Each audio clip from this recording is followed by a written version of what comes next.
Those ones. Good.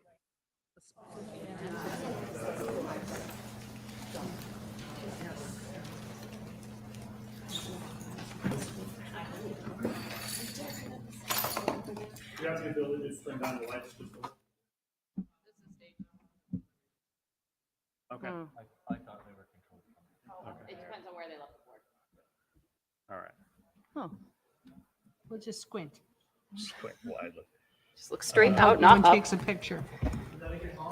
Exactly. All set, everybody? We're good. Okay. Welcome, everybody. I will call the meeting to order. We had an executive session to begin with. I ask if you're able, and join me in the Pledge of Allegiance. I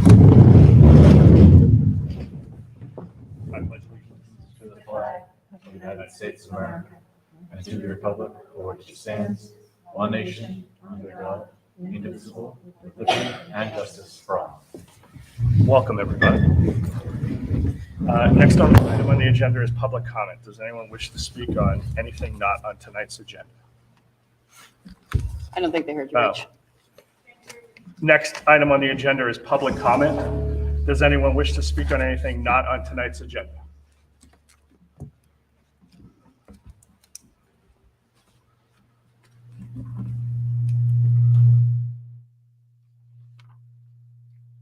Thank you for coming. You'll have 3 minutes.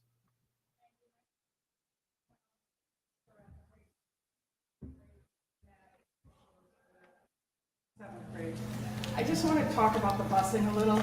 It has been very bad.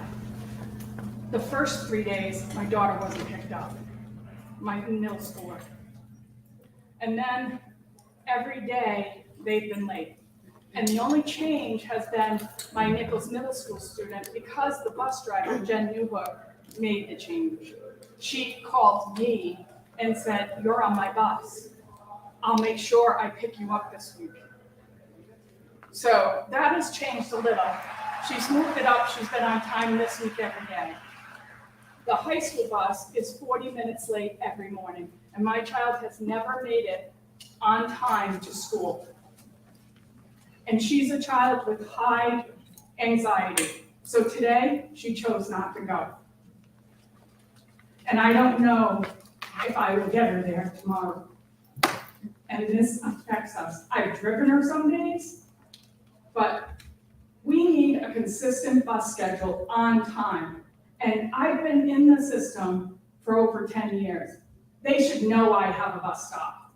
We live on Everett Street, 160 Everett Street, and we're not even on the list every year. This has been the worst year. I hope this can be rectified, that this bus starts getting there on time. And I believe it's bus 22, but I'm never there to see it, because I have to go to work. Thank you. Thank you. Anybody else? Thank you. I will move on. We want to welcome our new student representative, Colin Dollery. Colin, welcome.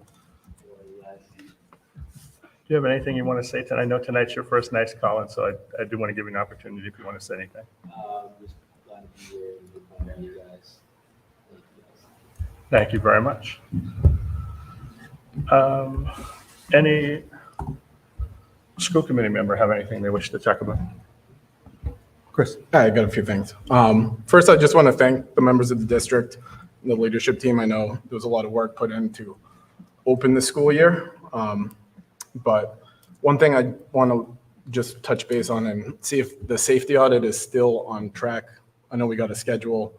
If there were any updates, or should we just expect that timeline to follow what it was? Yeah, so we are on schedule. There's not going to be any delay.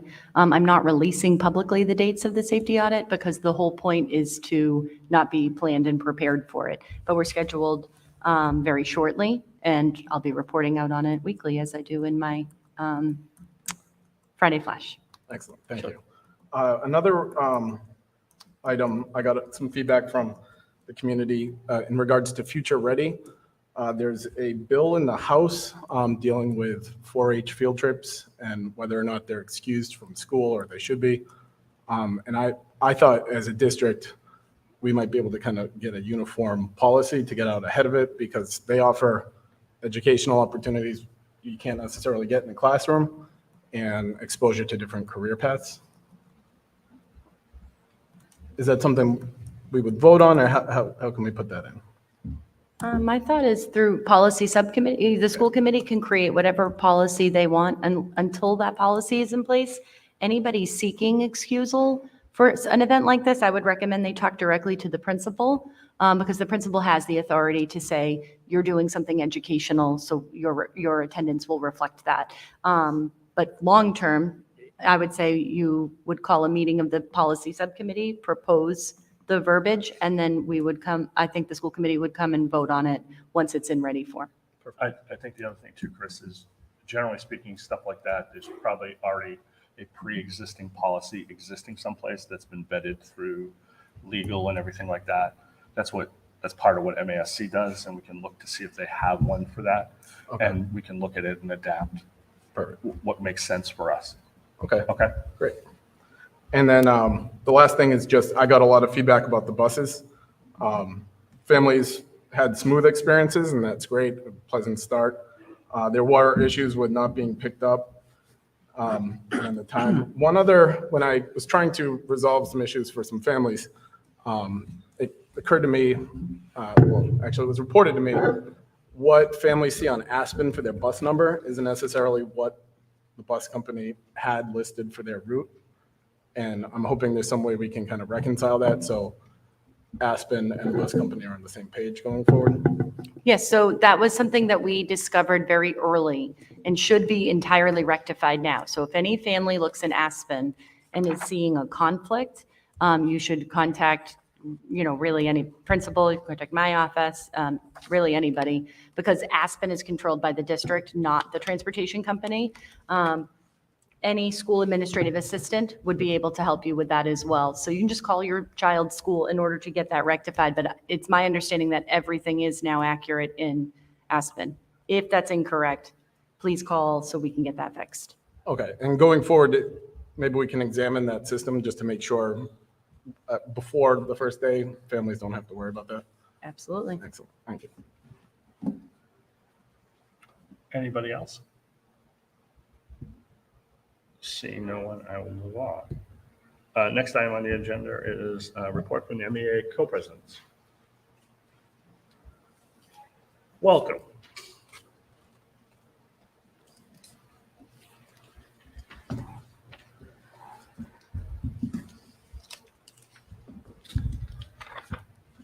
Thank you for having us. We're looking forward to the new school year at the Nichols and the high school. We're navigating the new schedules and working through that. So it's been pretty exciting so far. We're looking forward, moving forward, that we're working collaboratively with administration, with all the principals to resolve any issues that we can on our part, just to help everything go smoothly. That's us. How has first day been, ladies? Good, Yeah, working through Yep. it, tired. all hands on deck. All hands are on deck, definitely. Glad to hear. Any questions for the co-president?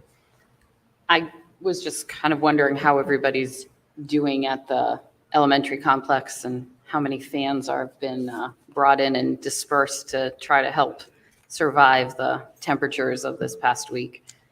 It's been a little warm. And all the teachers are doing the best that they can, trying to keep the kids as cool as they can, shutting off lights where it helps to keep the classrooms cooler. Today, we had indoor recess because being outside was just way too hot for the students.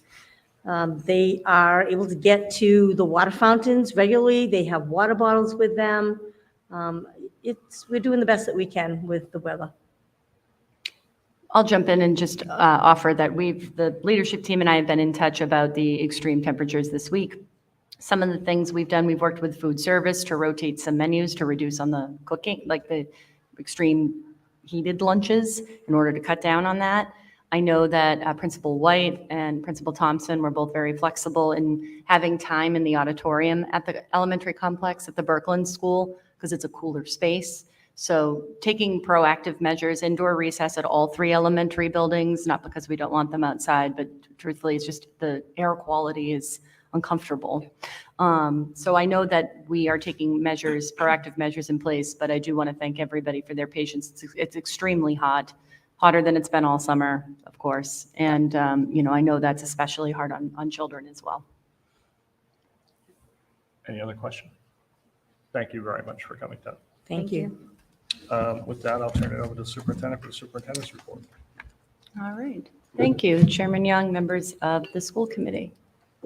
Tonight, I'm going to talk to you about 4 different items. I'm going to give you a little look into what the opening days included for the first 2 days before the students started, and then I have some photos to share about the first few days of the school year at all 5 buildings. We'll hear a food services update tonight, and then we'll launch into a discussion about our 5-year Middleborough Public Schools strategy for continuous district improvement. And then finally, we'll be talking about a very generous donation request from the PTA at the HBB. That was a lot of acronyms. So without further ado, I'll head into the opening day schedule. So there were 2 full professional development days on August 28th and August 29th. To give you an idea of what's happening on those days, that first day always has a very similar schedule, and it has to do with, in some cases, what we have to honor contractual agreements. So for example, you have to give teachers time, as well you should, to set up their classroom. So things like that need to occur on that very first day. There's a union meeting that happens on that very first day.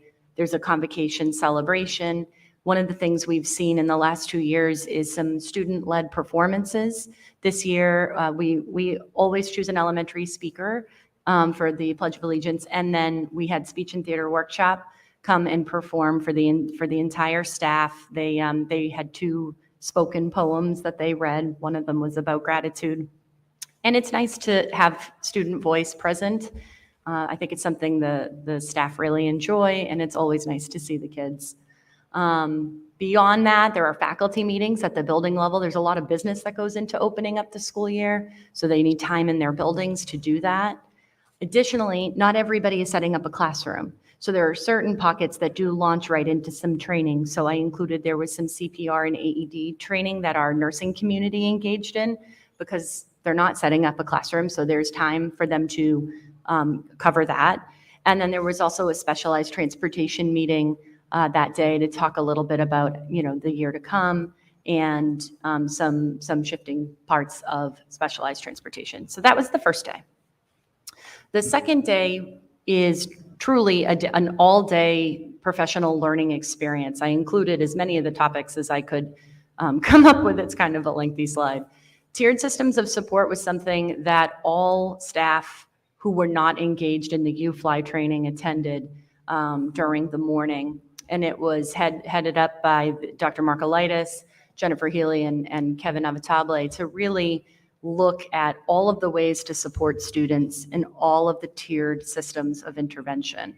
So that was what we started that morning with. There was best practices in teaching all students. We had writing professional development, the comprehensive mental health system. There is a new IEP format that has come down from the state, and I know that pre-K was working on that. We did some more training on the Panorama platform, how to use that information. What is it that we are, seeing? What trends can we see? What kind of interventions can we use with students? We also had ESP orientation that day, which is some time devoted to what the expectations are for that vital role and what expectations are, not just work with students, but work within the building. There were curriculum updates that the curriculum department headed up. There was a PE and health curriculum review, time for that. And then finally, there was additional training for 5-star bus drivers on EpiPen and allergy that was provided by our coordinator of nursing, Paula Magnasco, to make sure that we were comprehensively planning. So lots of learning. It was a very learning-heavy day for the second day back, but I think it was well received. And that was the second day. So with that was Monday and Tuesday of last week. The second half of the week saw the return of students on the 30th. We had grades 1 through 12, including post-grad, The 31st, we welcomed back kindergarten. And then just this Wednesday, just this Wednesday, we welcomed our pre-K students, our newest learners here to Middleborough. So there's a couple of snapshots here that you can see. These are our newest families to the community. This is the Memorial Early Childhood Center. And then we have a couple of snapshots from our elementary complex, one from the Henry B. Birkeland and one from the Mary K. Good. You can see the kids, engaging. And then these are two shots from the Nichols. What you see in the top left-hand corner is our school resource officer, Scott Phillips. And down low, you can see a couple of our kids standing in our newly sort of manicured out front. If you've been by the Nichols Middle School, the facilities and maintenance team did a really nice job in kind of beautifying the front face of that Nichols before we opened. And then finally, these are actually just from this morning. I was lucky enough to attend the welcome rally from Middleborough High School, and what you see, it's kind of this is from my phone, which is why the photo isn't so great, but you can see all 4 classes in their class colored shirts. So you can see the freshmen are wearing one color, the sophomores another color, the juniors another color, and the seniors, actually Colin's demonstrating his shirt for us right there, being a member of the senior class. So they had a speaker today, and I mean, that's not from the first day, that's from today. But so those were the opening days. Do you have any, before I move to that item, does anyone have any questions about the opening days? Certainly transportation continues to be, school committee member Benson and I have been in regular contact about these pieces. What I can tell you is there's constant communication with Terry Carvalho at 5 Star Bus. There's been a concerted effort on the behalf of the entire administrative team to try to solve and resolve issues. That sometimes means driving out to bus stops, taking a look at what's going on. Every situation is a little different, and every year does carry a degree of adjustment. Any issues that are remaining or outstanding still warrant intervention. Of course, I'm not at all saying everything's been solved, but we are following up pretty regularly, and our hope is that we will smoothly transition now that it's been about a week and a half of students being back. So outside of that, any other questions? All right, so with that, I will welcome Rebecca Bagnell, who's our food services director for our district. And she's here to talk about a couple of highlights within her department. Okay, good evening. Here is a brief overview of the food service department for the year. First and foremost, breakfast and lunch are free for all students this year. The state of Massachusetts has made the change permanent, so lunches will not revert back to being paid. Another update is snack pricing. Due to the rising food costs, the snack prices have gone from 50 cents to 75 cents at the elementary schools. For grades 6 to 8, snacks are between 75 cents and $1. And for high school, they are between 75 cents and $1.25. Extra milk will now be 75 cents, and double lunches will be $3 for all. So they have more of a selection for the 6 to 8s, and then even more at the high school level. Okay. Another exciting update is the NutriSlice menu program we have implemented. So you will notice that the format has changed. This is our menu for Mary K. Good for the week. So now you can click on an item and it will bring you all the information. So you'll have the allergens on the bottom and then the rest of the nutrition facts next to it. And then even more exciting, so if a child has an allergy that isn't one of the big ones, you can hit the manufacturer label and then it will give you all the allergens. So we're still working on this part because it's taking a long time to download every label, but we're getting there. And then, so another feature is the carb counts. This is really important to families who may have a child with diabetes or are on a strict diet. It gives the full carb counts for everything on the menu. And the nurses also utilize this feature when they're figuring out insulin for their diabetics. Okay, so the last update for our department is the Community Eligibility Program, which we call the CEP for short. Okay, so The CEP is a meal service option for school districts in low-income areas. CEP allows students, schools, and districts to serve breakfast and lunch without collecting household applications. Individual school or group of schools must have an identified student percentage of free and reduced students of at least 40%. So right now, K through 8 is at 44%, but then 9 through 12 is only at 39%. So what that means for families is we're only collecting free and reduced applications for MHS only.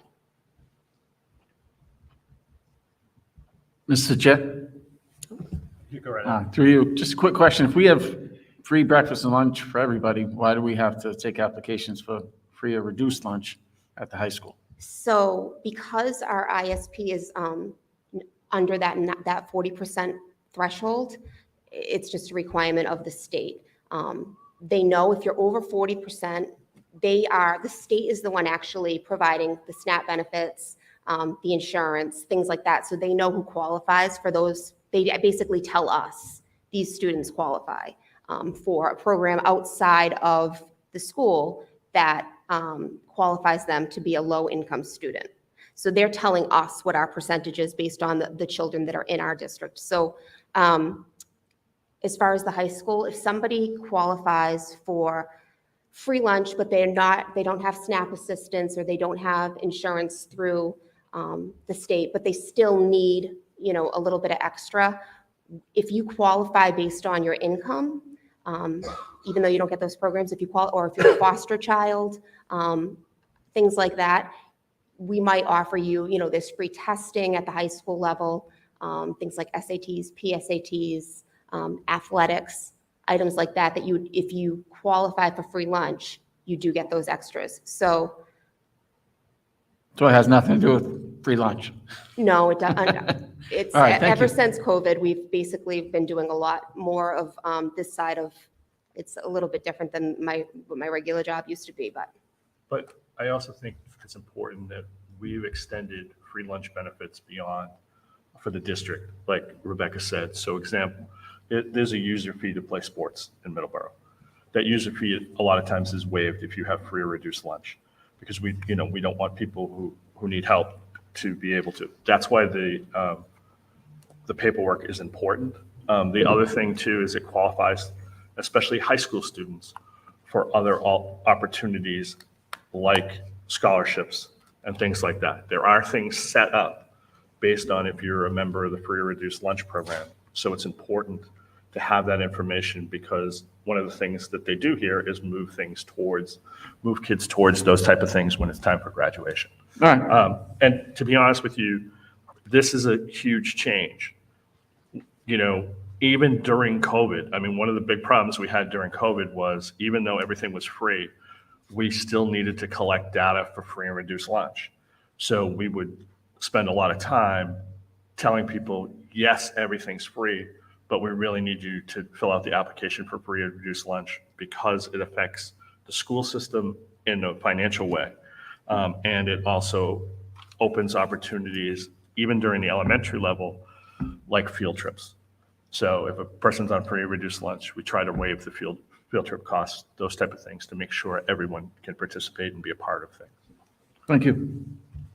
So to follow up on that, even though you don't need to collect it for K through 8, because it could still apply if somebody who has not been pre-notified, if you have not been pre-notified by the state that this person qualifies, can someone in K through 8 still request a form and fill it out in order to be eligible for the other pieces? That was the next thing I was going to say. So if Short answer is anyone yes. does need, feels that they would qualify based on their income, they can absolutely still get the form, call me. And a lot of times people, they're not sure. We have a lot of people who, just because our ISP is high, that we have, where we qualify on that 44%, it's a lot of people are reduced. But they don't qualify for free lunch, but they qualify for reduced lunch. So those numbers together, create that 44%. So anyone who's having like a hardship or wants to fill out an application can absolutely email me, or they can also get the application from the site. Thank you. I think it's also important to note that there are a lot of supports in Middleborough for families that have a need. And that ranges, it's far beyond food. Yes, of course, their food is the kind of the tip of the iceberg. And yes, there's athletic fees, but, clothing support, daycare support, supplies, these are things that the Family Resource Center or the Family Resource Coordinator can assist with, and Student Services Department. So it's always helpful. I think it's an uncomfortable topic. I don't think people love to call and, self-identify, but I always think it's important to remind the community that Middleborough has a lot of resources in a lot of different ways that you wouldn't necessarily assume. But if we don't know that someone needs help, you can't really cold call people on this issue. So I would just encourage anyone who's struggling in any capacity to reach out. It costs nothing to reach out, and I'm confident that the district can help in one way or another. So whether it's coming through the form, calling up Ms. Bagnell, or anyone else that you're comfortable with, please feel comfortable to do so. And Rebecca hasn't been here for a while. So I would like to point out too that when COVID started, Rebecca and her crew, we started we started bag lunches immediately. And that wasn't for students, it was for the community. And we ran that the entire time. And that was tens of thousands of lunches that went out with staff still working and being a part of that, and people going through drive-throughs. And it was truly a drive-through because you were handing bags as they went out. But,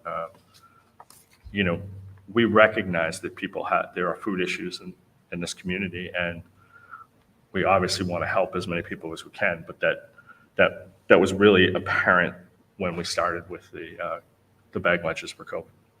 So thank you, Rebecca. If I could just piggyback on that. It was March 13th, a Friday, when my phone rang, and it was Mrs. Bagnell calling me to mobilize food. That is how fast it happened here in Middleborough. In fact, Middleborough had food up and running faster than most communities. And it was bagged groceries, it was weekend, it was breakfast, it was lunch. So I just want to piggyback on that because our food services department, headed up by Mrs. Bagnell, really, I think, went above and beyond and was so committed right out the gate. We're very, very lucky, and we're very appreciative of her effort for sure. Thank you. Okay, so this is the meal report. We're off to a great start. We average serving 470 breakfasts and 1,600 lunches every day. We anticipate serving more once the year gets going. Usually we start off a little bit slow. The kids might be packing lunch in the beginning, and then they get more comfortable to go up and get a lunch. So that's where we're at as of today.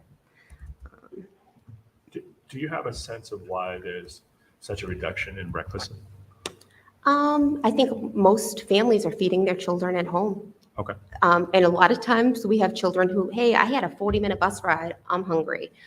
So then they might get, a second breakfast. But I do feel like many of our children are eating at home in the morning before they leave for school. Okay.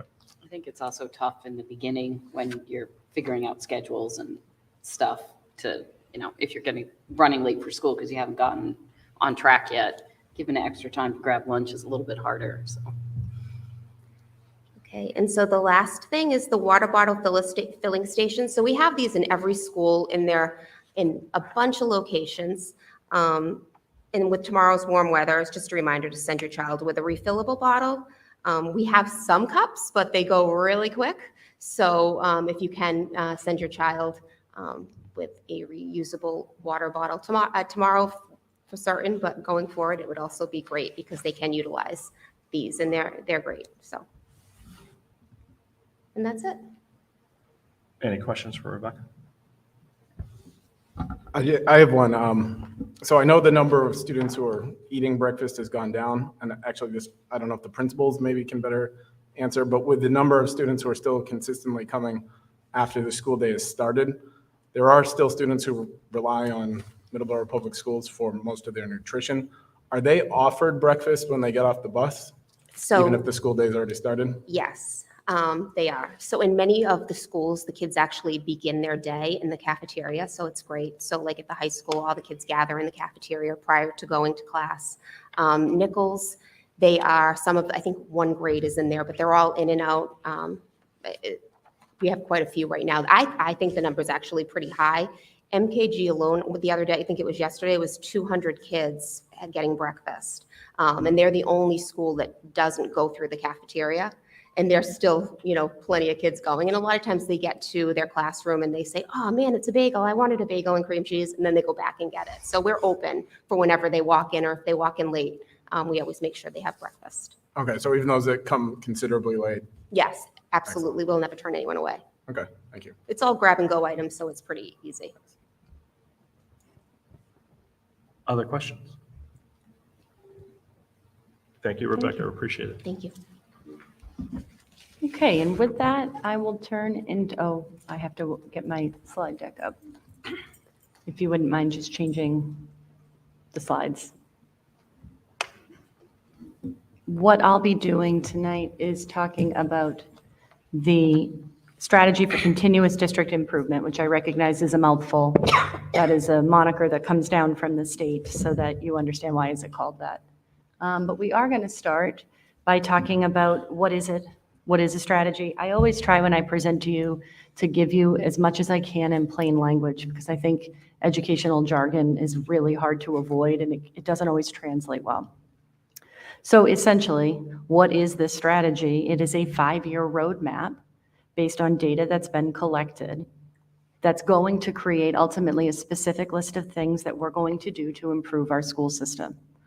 It creates a common thread through every role in every building so that we're all working towards the same goals, even if the work looks different, depending on what you do for us. And it's cohesive enough to allow everyone to work at their own pace with what they're doing. So the roadmap contains an agreed upon list of areas that require targeted intervention. Our list came from data collected during the 22-23 school year, which is what takes so long and why so many stakeholders are consulted. It's meeting with families, talking with students, talking with everybody who works for the school system, seeing if there's identified trends, which is why I spent so much time talking about that in my entry plan of findings. The reason you go through that step is so that there's some universal agreement on what it is we're working towards. When you ask somebody, how do you improve a school system, you're going to get a varied answer depending on who you ask. So that's what a strategy ultimately is, okay? Why does it matter if we have one? Ultimately, the biggest reason for having such a document is that it creates accountability for long-range planning. You want to know that the money that the town is going to invest in education yields to solutions we're looking to have here in our district. It also offers some transparency in the district's goals and the ongoing work that's happening in all 5 of our buildings. Most importantly, all work really flows from this strategy document. Everything is essentially based on it. When you look at our school improvement plans, our principals will be presenting on those this coming fall. They are anchored to this new plan. Professional development and how we're training our staff will flow from the identified need in this strategy. Our budgetary priorities, how we decide to spend money, how are we allocating, why did we spend this on that, should flow from what is universally agreed upon as the roadmap of things we need to address. And then finally, even educator goals really should be tied to this document. This is the document that gets created that tells us, hey, are we doing the things that really need to occur in our district? So how does this work actually happen? And the most important thing I can tell you is that this work happens incrementally. This is not a checkpoint you're going to find, and continuous improvement by its own definition means it's never done. Okay, so this is very regularly. The former mission of the district rings every bit as true today, which is why it's not going anywhere. It happens for every student in every classroom every day, or at least it should. That properly identified and happening, that's what continuous improvement looks like. It should include periodic progress monitoring and reporting. So what you'll see is I'll come back to you not at the very end of the school year, maybe in May, to give you a report. Okay, we're 1 year into this plan. How did we do? What work happened in furtherance of our objectives? We'll talk about the objectives in a little bit. As an educational community, we're baking that into our professional development plan this year. We want to make sure we're staying on course and on target. In order to do that, you have to periodically progress monitor, you have to collect data, you have to make sure you're doing the thing that you set out to do. It's also not limited to classrooms. Sometimes when people talk about continuous improvement, they're thinking, okay, I'm thinking about student test scores and student performance. And truly, everything relates to students, but it's not just what's happening in a classroom. It's the entire school system. That's facilities, safety, student services, business and operations, it's human resources, it's transportation, it's all of these things. So if that's what the strategy is, I think it's also important to talk about what a strategy is not, okay? Properly designed, a strategy should not be out of touch with its community, and it should never lack a basis in data for its mission. You want to make sure you're drawing on information that you collected from this community. It's also not static. We undertook this process. It's taken a long time to get us to this point, admittedly longer than I wanted. I spent a lot of time kind of arguing with my NCEP crew about wanting to move faster. They were very specific with me about trying to make sure that you don't rush this process. But what I want to say is that once this is done, it's not like you delivered this document and now it's done for 5 years, quite the opposite.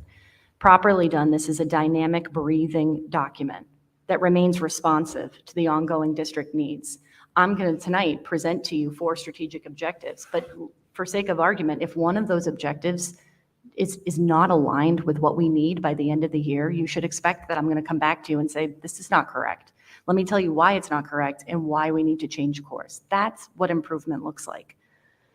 And then finally, and most importantly, it's not a stack of papers that some school administrators sat around and, decided in some ivory tower and discarded the opinions of others. What you're going to hear about tonight is really the culmination of many, many opinions, informed opinions, educator opinions, also all different avenues, community-based opinions. So I don't want you to get the idea that this sort of is just me or even the leadership team. This is the product of many, many sources. Yes, a lot, the entry plan of findings was one source of information, but quite honestly, so was the director of curriculum's entry plan that she presented here last fall. All data is important data. So there isn't one set that carries more weight. So with that, there are some components that you will find in every strategy. This does come from DESE. They do expect a certain amount. And so our district spent time identifying our core values. And this is ultimately what we think summarizes what we've collected. That as a community, we believe that every student deserves the following: to become informed thinkers who will help solve problems within our global society using creative ideas, a sense of belonging and purpose as a student, an understanding of the skills and knowledge needed to effectively engage with their world, a combination of challenging courses, varied instruction, and authentic learning opportunities to achieve their goals, and then finally, to have and embrace a strong sense of self. These core values form what we want to see in every learner, across every walk of life, every part of our community. Our vision, which again is a document, really an aspect of this document that you must have, flows in part from the work that has been undertaken in our Portrait of a Graduate work at the high school level, and also the purpose of the leadership team. When you're having all of those directors and principals in a room, we should always be mindful of what is the point of that work together. Why are you all sitting in a room? What exactly is it that you're working on? So between those two facets, this is where this vision comes from, which is that the Middleborough Public Schools will develop lifelong empathic learners by creating an environment that is responsive to individual needs and growth, who also think critically and develop a strong sense of self, and who persevere through challenges and have respect and appreciation for others' perspectives to become purposeful, productive, and positive citizens. So if you've ever kind of tried to come up with a paragraph by committee, you know that this is not an easy undertaking. We thought it was very important to take work already existent. So that's why you see certain buzz phrases like sense of self. These are that's just one example, but these are the trappings of what we want to see every child develop from the time they enter, whether it's pre-K or K, all the way through grade 12 or the post-grad program if they're in it. My least favorite part is the theory of action because it is truly mechanical. It is an if-then statement. If the following things happen, then this will happen. We did create a theory of action statement, but truthfully for me, I think that this theory of action kind of it seems a little arbitrary when you're talking about the actual work. So this is what this group came up with, these multiple groups, to be honest with you. If we engage in continuously equitable and inclusive improvement that is focused on rigorous standards, evaluative practice, and targeted database support, then all educators will become effective and all students will have more equitable access to a purposeful education, and the community will benefit from student outcomes. So this concept of purpose is another aspect of our vision of a graduate, our portrait of a graduate, which you'll hear Principal Brannigan talk about. The team is working on carrying those essential skills and characteristics throughout all 5 buildings. So of course, what they're learning at MEC is very different than what they're learning at Middleborough High School. But in theory, we should all be working towards that same goal. So purposeful education is one of those phrases you're going to see in these documents, and that's where it comes from. So with that, every plan has to identify strategic objectives. This is where this plan becomes more broad, and it has to, because if I listed every single thing, we'd be here all night for starters, and it would become unworkable and not meaningful. I want this to be meaningful to the person who's an administrative assistant in the building and an AP calculus teacher at the high school, right? And every single walk needs to see themselves in this work. So it has to be broad enough to breathe, but it has to be comprehensive enough to make sure we're looking at all avenues. So the first one is, I'm going to talk about each one individually, but the first one is personalized success for all students. Something that we could see right away is that when you're defining success and you're talking about what makes students successful, we should never be looking at that through a myopic lens of, well, this is how you performed on MCAS, so this is how you are as a student.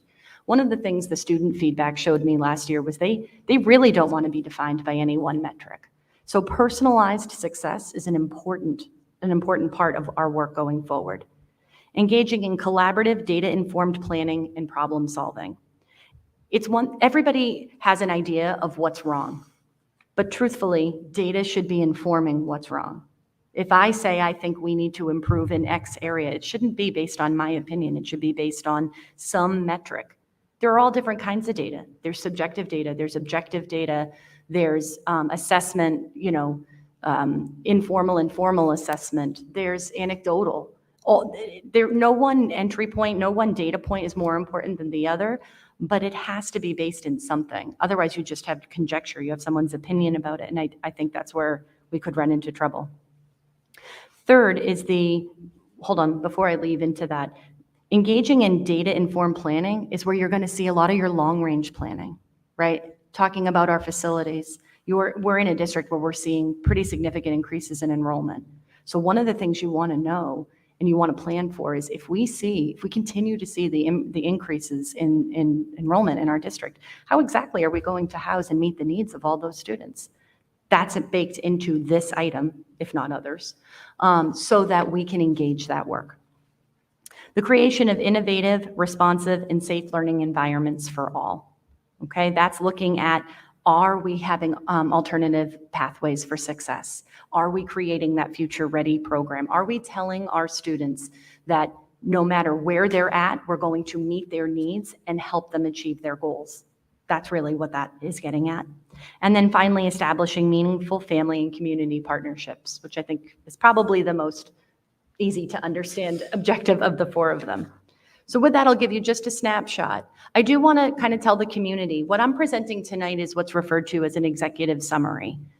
Along with this information, there is a very lengthy, I shared it with the members of the school committee this evening, an entire strategic plan with action steps.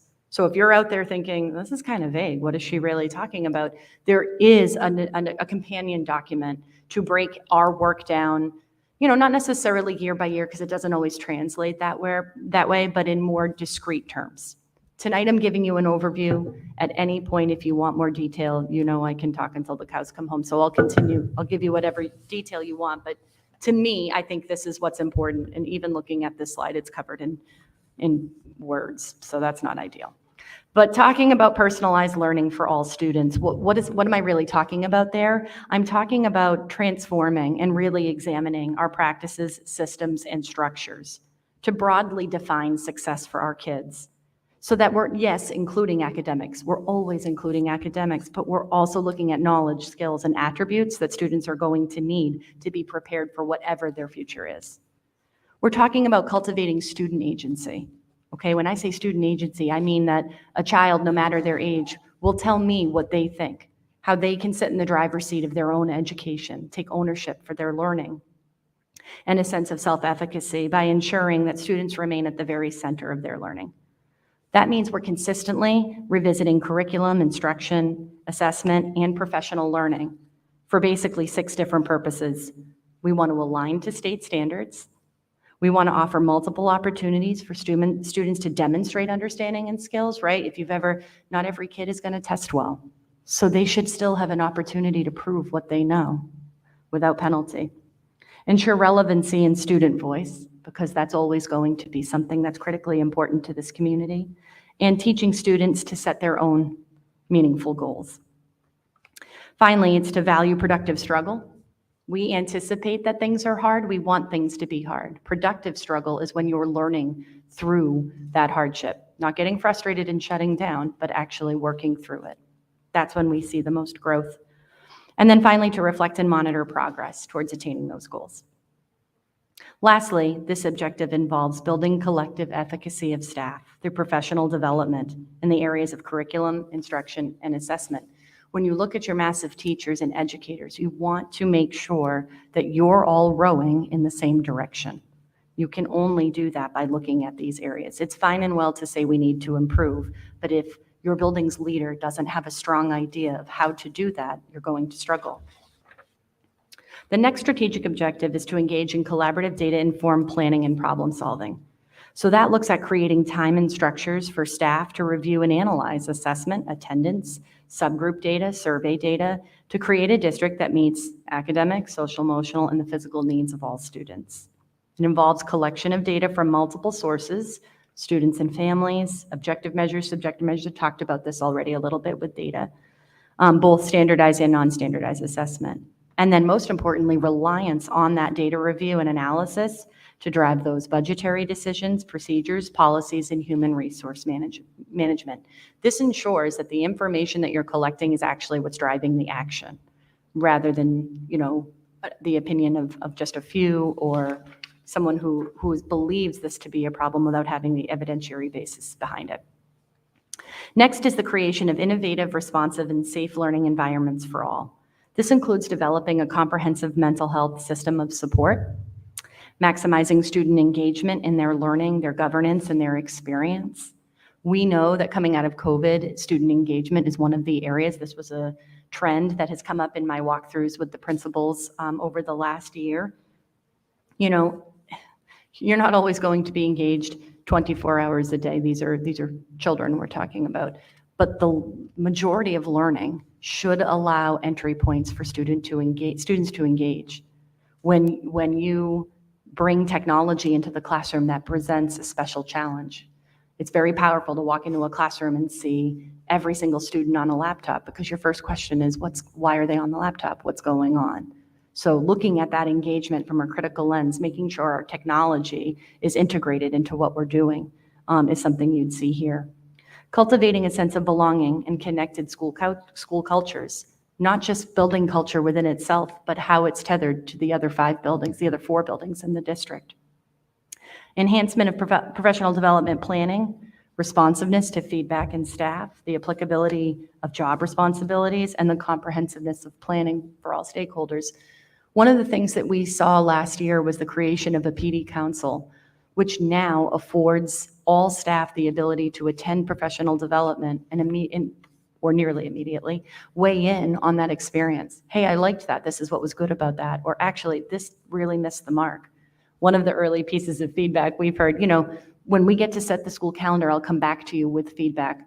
But there's always a big question of, well, how many professional development days do you begin the year with?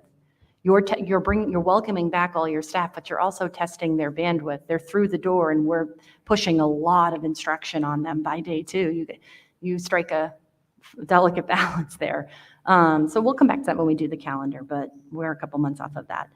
And then finally, broadening the network of support for special education families and embracing a new model for IEP documentation. One of the things that came down from DESC during the COVID years and is now nearing completion was the new IEP project. If you've ever looked at an IEP, an individualized education program, it's a very lengthy document that can be very cumbersome and difficult to understand for families. The state decided to adjust this document to make it more user-friendly. So Middleborough is working on onboarding that to make sure that our families find that process accessible instead of just needlessly confusing and technical. Last is establishing meaningful family and community partnerships. So this looks at engaging and consulting with parents and community members in supporting excellence in academic skills, knowledge, and mindsets. That's where you're looking at community outreach, placing students in community-based work scenarios, partnerships with an array of community stakeholders in secondary education as well. Alternative pathways, school to career, and the creation of pathways of innovation. So looking at, as an example, not just our MyLab, but our TV production studio.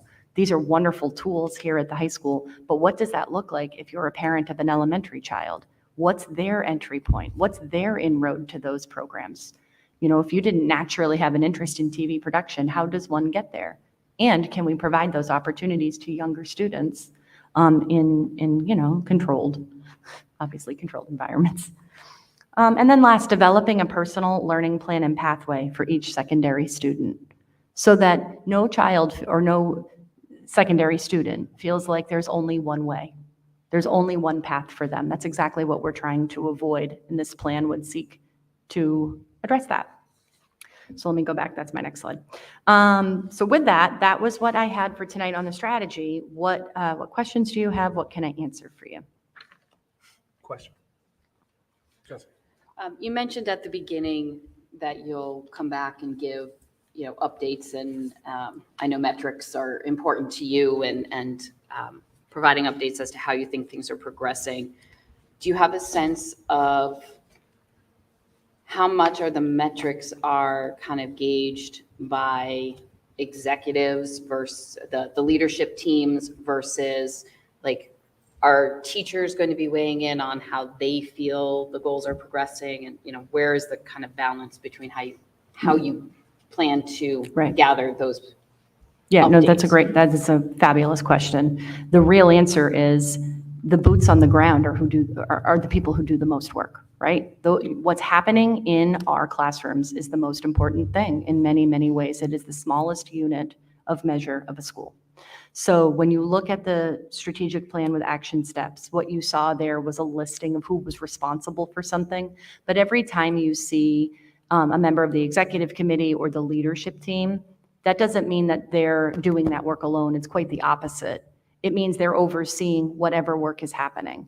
So that's one of the reasons it is involving the professional development plan to collect that information and solicit feedback from teachers, paraprofessionals, related service providers, administrative assistants, custodial staff, the whole nine. That's part of the process. All 5 principals, we were all together yesterday. These documents, I think you vote on these tonight. Do you vote on the strategy? I believe you do. Or do you vote on the strategy? Well, regardless, I wanted to come and present this to you, before I fully release the documents, because the next step will be for all 5 principals and then all the directors to unpack it, not just at their buildings, but within their departments. And the first thing they're going to do is take the plan and say, okay, where are we seeing ourselves in this work?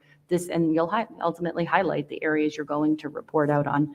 Every person won't work on every facet, but I would say it depends on what it is. When you're looking at systemic changes, that's where you're going to see a heavy involvement from administrative. When you're looking at anything instructional, you're looking at teachers and paraprofessionals and related service providers who are delivering instruction. So we all have a different walk, but I would say it's pretty even.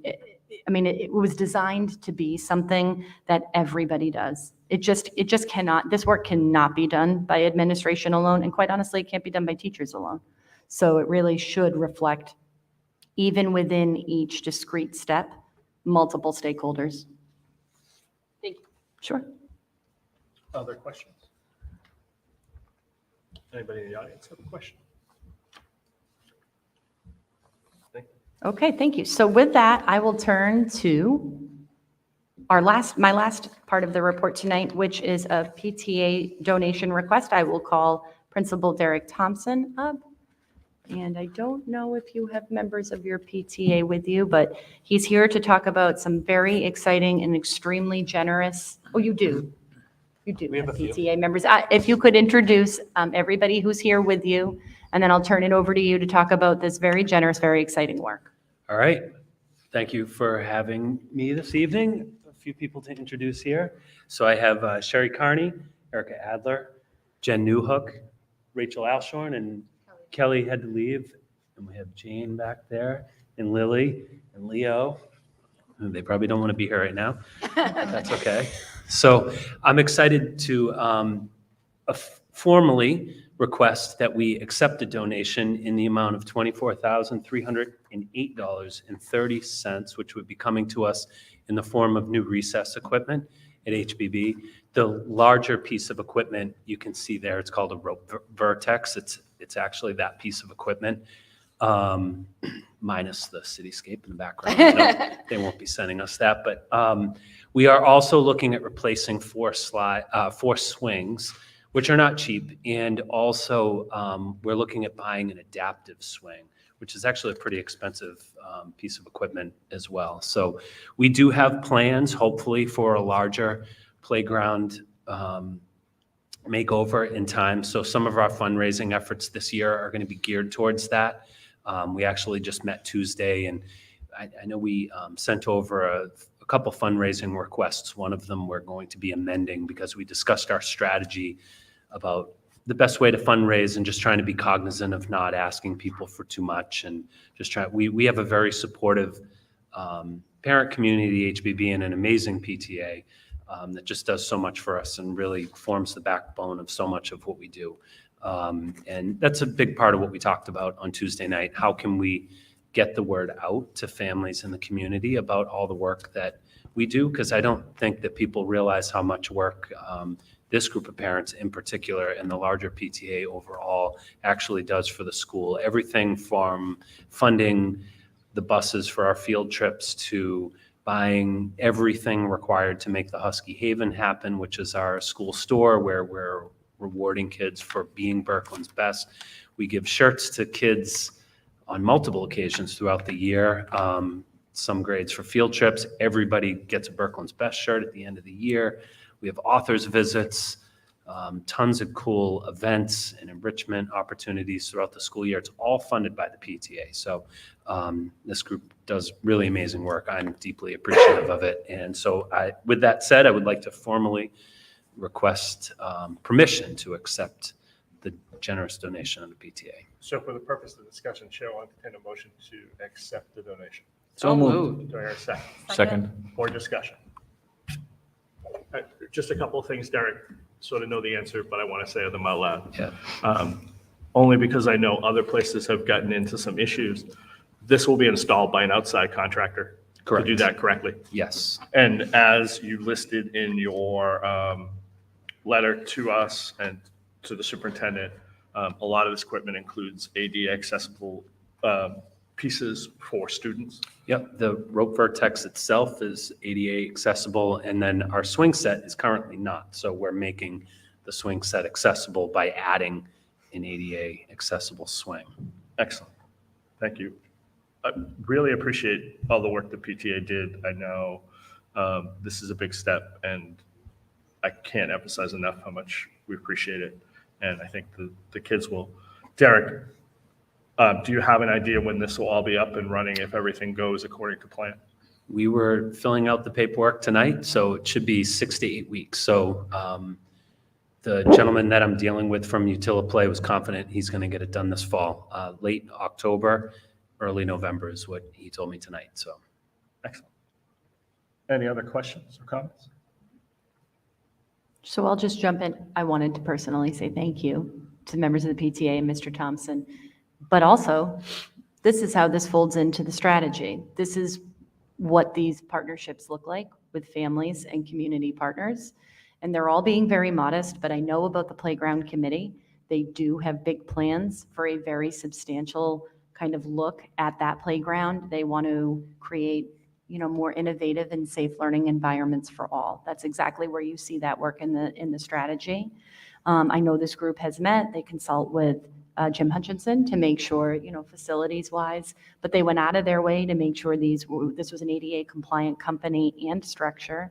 And I just wanted to say thank you and point out this work is well underway under the very appropriate leadership of Principal Thompson. Yeah, thank you. Thank you. Any other comments?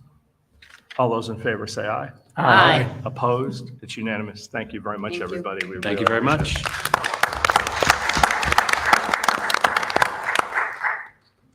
And I believe that completes my report for this evening. Thank you very much, Superintendent Lyons. Next item on the agenda is the superintendent contractual increase. We did her review at last meeting. As per her contract, we, at this meeting, give a raise. Two things. One, it has, I'm going to open up for discussion so that people can have a conversation. In looking at everything we've done in the past, the superintendent's increase has been at the 3% level from beginning to end of the last contract. And so I open it up for discussion if people want to say anything. Anyway, Marcia. I know that we've sat in meetings mainly towards the end of last year, and I know Chairman Young, you've stressed that our district is up against a financial cliff. I know that we've had presentations of all the funds, the ESSER funds that are used to, it's a lot of salaries that has funded, programs that has funded. And I know that there was even a discussion in one of the meetings that Superintendent Lyons did state that there is going to be some hard discussions around what programs we're going to keep, because obviously we can't keep them all. And those funds are no longer going to be part of our district after this budget year. So my question is, mainly to Superintendent Lyons, are you requesting a full 3% raise from the committee, knowing the financial constraints that we'll be up against?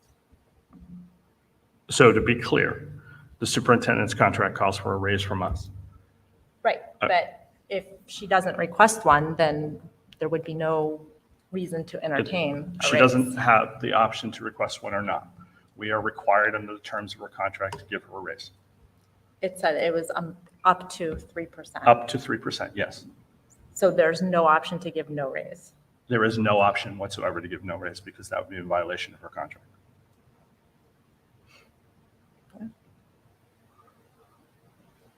So to build upon the budget question you just asked,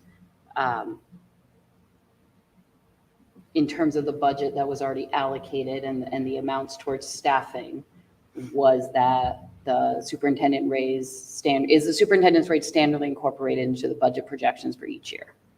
Yes. Yes.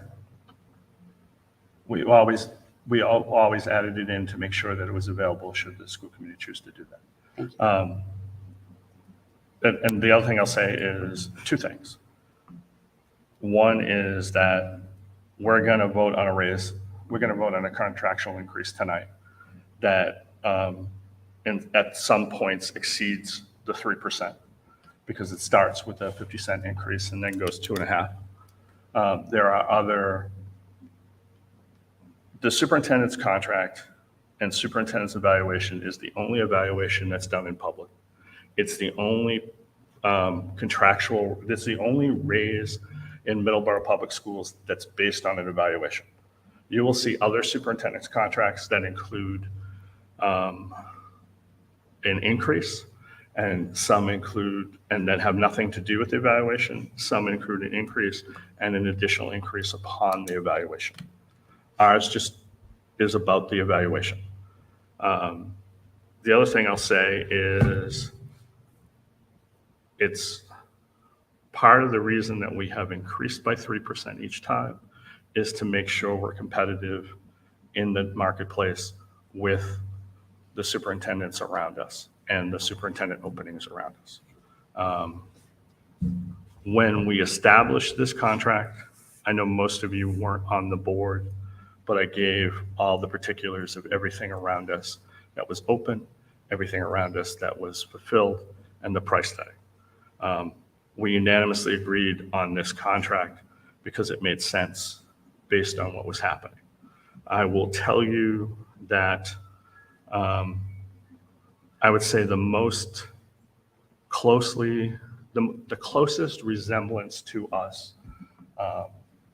district-wide would probably be Falmouth. Falmouth's a place that we are constantly, DESE looks upon Falmouth as that piece.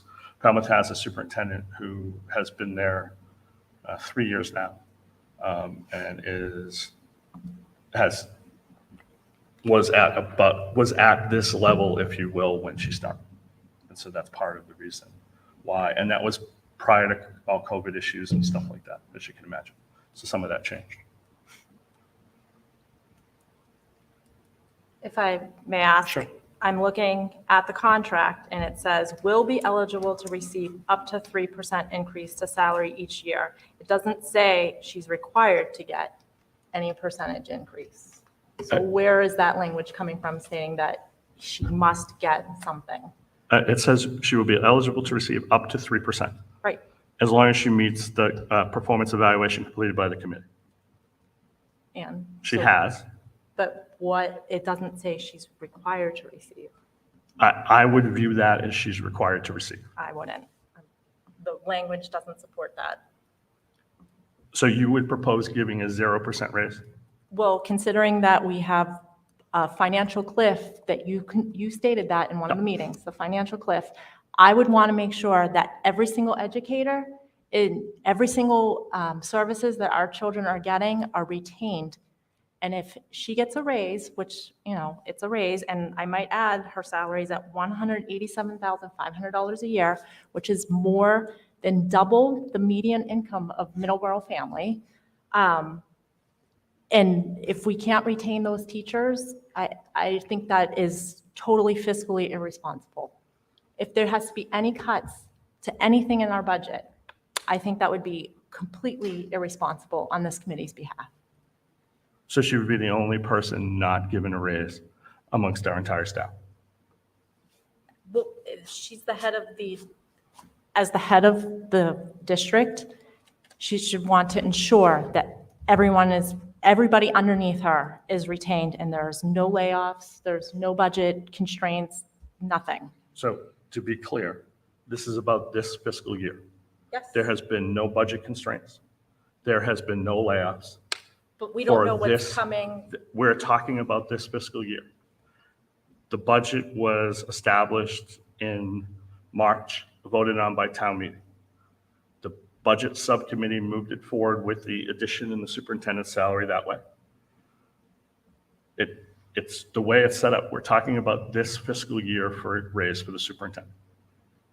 And I appreciate that, and I've commented on what we have for issues going forward, and I agree with that. But this is not a fiscal or budgetary issue for this year at all. But it's a budgetary issue down the line. But we don't, yes, there are going to be budgetary issues down the line because we have to look at it, but we don't know what opens up for money. Everyone runs into the ESSER problem. And so state and feds have to look at what happens when they move forward. Part of what happened this year with the millionaire's tax, a lot of that money went towards increases, and it mainly went towards the increase in making community colleges available.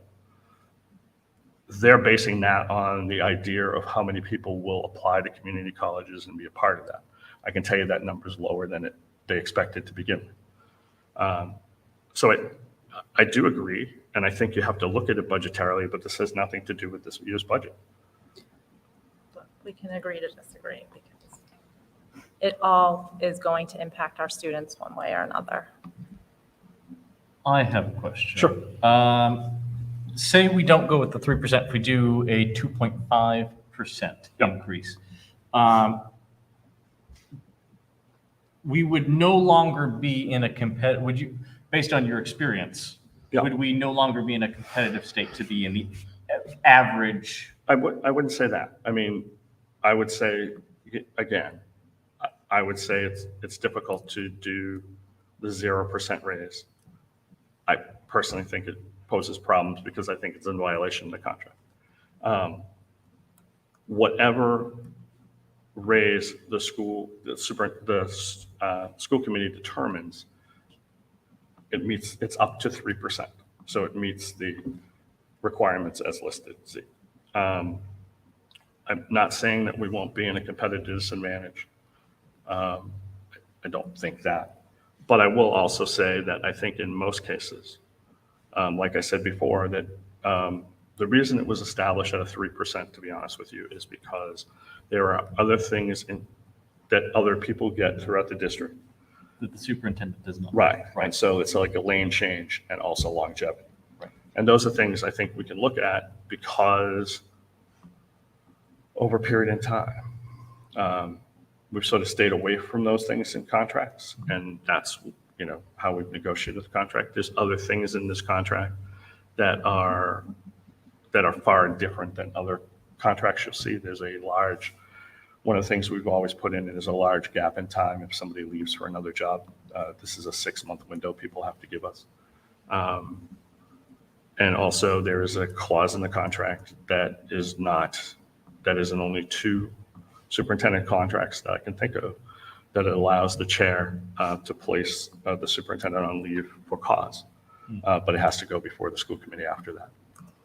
These are pieces that we added and put in. So no, I would say no, Zeke, in direct answer to your question. And then my second question is, previous to Brian Lynch, I understand that we raised, his raise was about 3%, was 3%. It was 3% every year. Every year, and you can say that for a fact that it was 3% every year. The superintendent prior to him, was there a 3%, was that an exact 3% increase every time? So the superintendent prior to Brian, I was on for their last 6 months of term. Right. So they were not given a raise the last 6 months of term because we had ended their contract. Correct. Okay. And so I don't have answers for you based on that. Based on that. Okay. All right. Thank you. I'm just basing on, I can give you answers about Brian because that was the right, because that's when, yeah. So I appreciate budget concerns, but I do also appreciate that the budget for this year is set. The money has been accounted for. I think the fact that the school district had fewer resignations of teachers this year than in the past speaks to, on some level, hopefully the confidence that the teachers had in the leadership that they have either at the building level or at the district level. And I know that times of transition in leadership lead to a lot of instability in school districts as well. So I think that for someone who received an evaluation showing proficiency at or meeting the standard for all levels of the review at a 1-year mark, and that the confidence of the district of the teachers in the district are hopefully behind her. I think you can't really ask more of a 1-year employee than meeting or being proficient in a standard. So I don't think there is anything that was summarized in the review to warrant not giving the raise. And I think doing anything to risk the retention of such an important figure in the district would be more detrimental potentially to our school system than a 3% raise could ever potentially be. Thank you. Any other comments? Chris? So I understand what everyone was talking about. The raise will affect next year's budget though, because, it's going to keep building conceivably. And we're talking major programs, dyslexia screening, literacy, transportation for homeless, interventionists, ESPs. It's tough to, tell the families we're cutting these services, possibly employees, you might be out of a job or you might be taking a pay cut. Is there a way, if we want the full 3%, to postpone it to see what the fallout is going to be? I think we have to vote on it, Chris, because we have to give a raise in accordance with the contract. I don't think postponing it makes sense because it's not the terms of the contract. I will say this too, and I think it's important to know. When we do this raise and have this conversation, I don't have a conversation with the superintendent. I've never had a conversation with the superintendent. I have a conversation with the board because that's who decides this on this piece. And it's not to say that I wouldn't listen to somebody. It just doesn't, we're just going to have this conversation. I don't have pre-conversations with anybody about what they want or what they want to do. I will say this though, too. I mean, we have consistently voted on contracts recently that have included a wide variety of things. And we haven't been concerned at that point about the financial cliff for those pieces. I think those contracts were negotiated in good faith and negotiated reasonably. And it's based upon where we're at for those positions at various times. And I would say the same for this, to be honest. Anybody else wish to say anything? Chair will entertain a motion. Mr. Chair? Yeah. Make a motion, we approve the contractual raise as presented At 3%? at 3%. Thank you. Do I hear a second? Second. Discussion. Any discussion from the audience? Hearing none. All those in favor say aye. Aye. Opposed? Nay. Nay. Aye. It's 4-2. Thank you very much. Next item on the agenda. One second, I got to turn.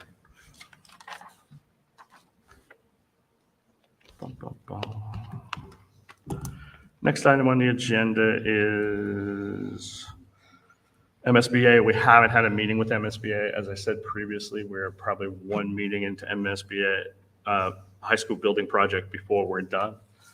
So I think they're just waiting for every last piece to be done. I haven't had a conversation with Christy, but it may come in September or may come in October, but that should be the last meeting of the MSBA and everything should be accomplished. I know some members are attending the MASC annual conference, but I still put it there because there's still time to sign up. Chair will entertain a motion to approve the consent agenda. So moved. Do I hear a second? Second.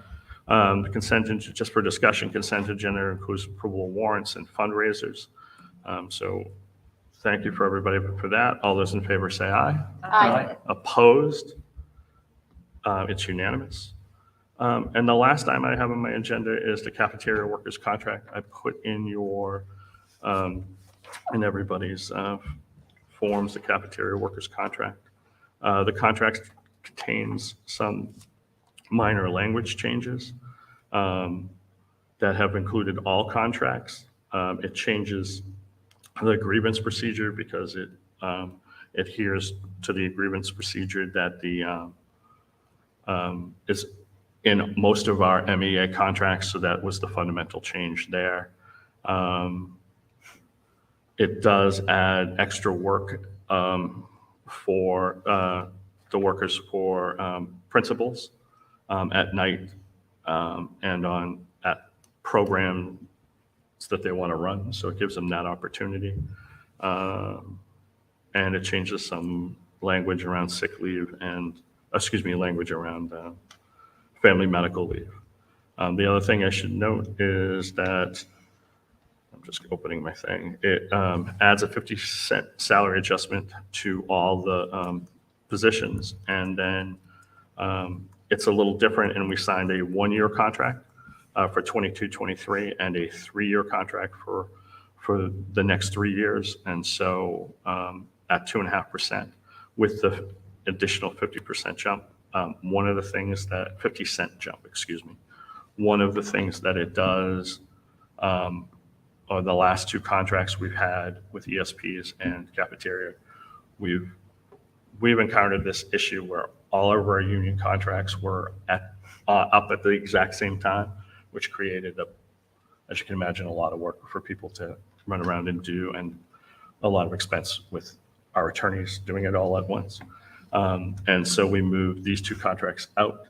So they'll be, the remaining other contracts will be in the 3-year cycle. This will be 3 years from now. So 2 years from now, we'll start this process again.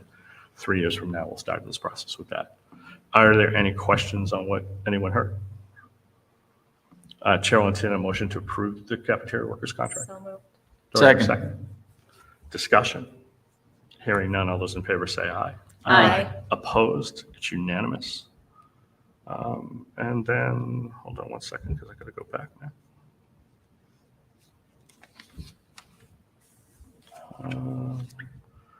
Our next school committee meeting is September 21st. And with that, Chair will entertain a motion to adjourn. So moved. Do I hear a second? Second. Discussion. Hearing none. All those in favor say aye. Aye. Opposed? It's unanimous. Thank you very much, everybody.